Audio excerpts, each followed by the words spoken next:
When we look at functions, either with the graphical form or in its function form, we want to be able to determine the domain in range. So the domain is the set of all possible inputs, while the range is the set of all possible outputs. So what this lets us know is what can go into our function, what can come out of our function. And in this section, we're just going to focus on analyzing graphically, but in later sections we'll look at analyzing from the function form and determining domain and range from that.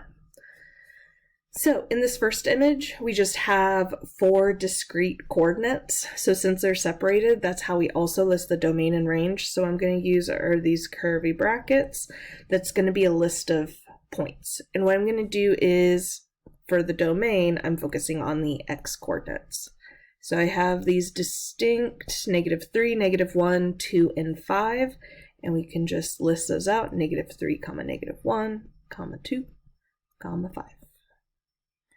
And then for range, we're going to do the same thing, but now we're looking at the y values. And notice that the -2 repeats there. We don't have to list it 2 separate times. So I'm just going to put -2, 4, -3. So we don't really want to be redundant in there by listing the same value twice.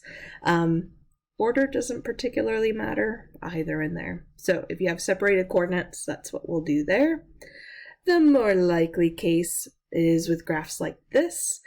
And what I do is with the domain, I think kind of horizontally, and I always think about like walking along the x-axis from left to right, and I want to see where does my function start. So if I'm walking along, what I'll see is my function starts when x is equal to -3, and it has a solid circle there, which means we're going to include the -3.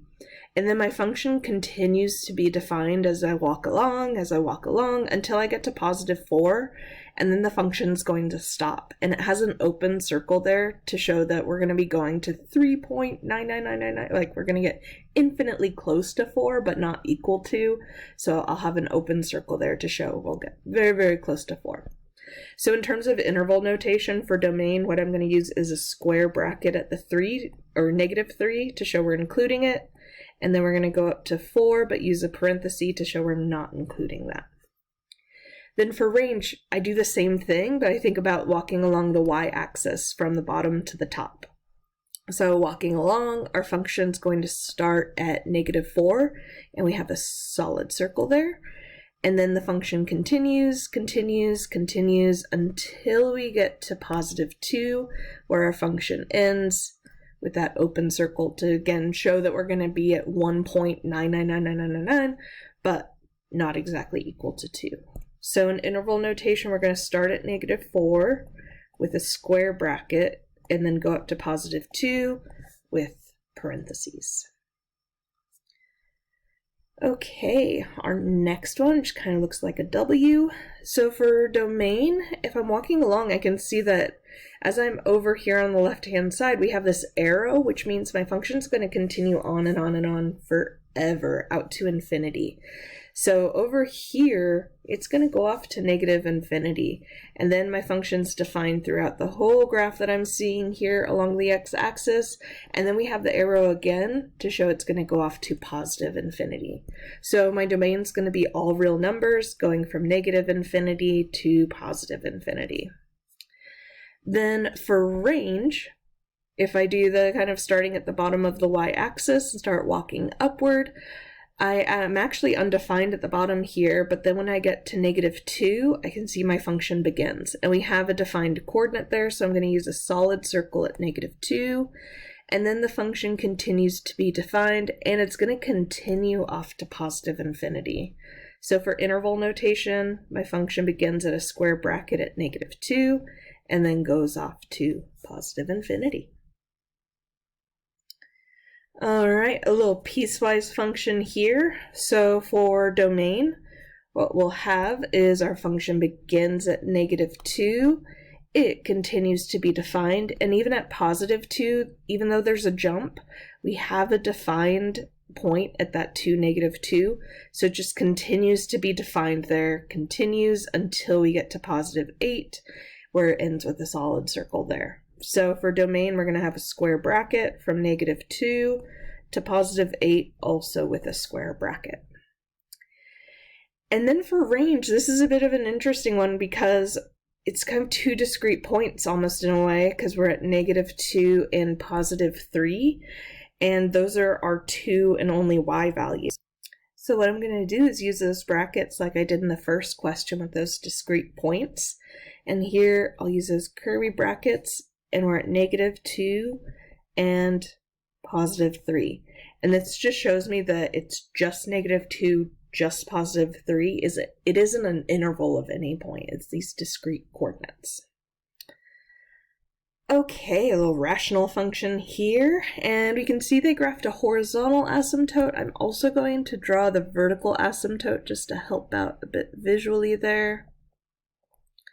Okay, so for domain, what we'll have is we're defined everywhere except for where that vertical asymptote is at +2.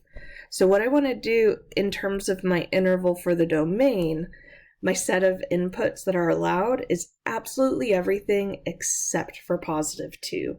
And there's a few ways to write this. It's like we're writing that x cannot equal +2.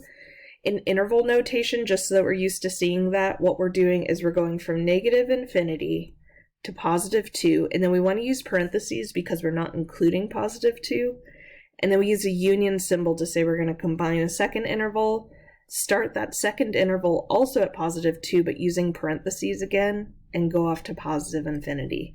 So those two intervals as a union is saying we have everything up to 2 but not including it, and then from 2 off to +infinity, still not including 2. Then we're going to do the same thing for range, except the thing that we're going to exclude is our horizontal asymptote. So we have absolutely everything except for our horizontal asymptote, which is happening at +1. So I'm going to use that same notation there. So -infinity to +1, union 1 to +infinity. Okay, one more scenario here. So this would be a radical function, just with some transformations in there. So for domain, we're going off to -infinity, and then we're defined all the way up to -3 and including -3. So we'll go -infinity to +3 and use a square bracket. And then for range, we're going off to -infinity, and then we're defined all the way up until +1 and including +1. So we'll go from -infinity to +1. And so given a graph, that's how we'll find our domain and range.